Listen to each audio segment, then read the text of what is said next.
Selamat datang ke MyIB-JKM, sebuah inisiatif pendigitalan oleh Jabatan Kebajikan Masyarakat untuk memudahkan urusan mangsa bencana. Aplikasi ini mempunyai beberapa fungsi utama. Anda boleh mendaftar masuk secara kendiri di PPS, membuat permohonan bantuan wang ihsan dan menyemak PPS terdekat yang aktif, serta mengakses maklumat penting seperti ketua isi rumah dan ahli isi rumah.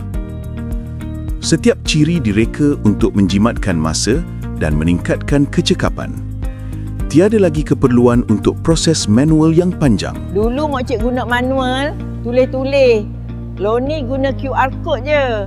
Terbaik JKM. Alhamdulillah, pendaftaran mangsa ke Pusat Pemindahan Sementara semakin mudah. Dengan sistem info bencana, semua maklumat di hujung jari. Terima kasih JKM. MyIB-JKM, transformasi digital dalam pengurusan mangsa dan bantuan bencana.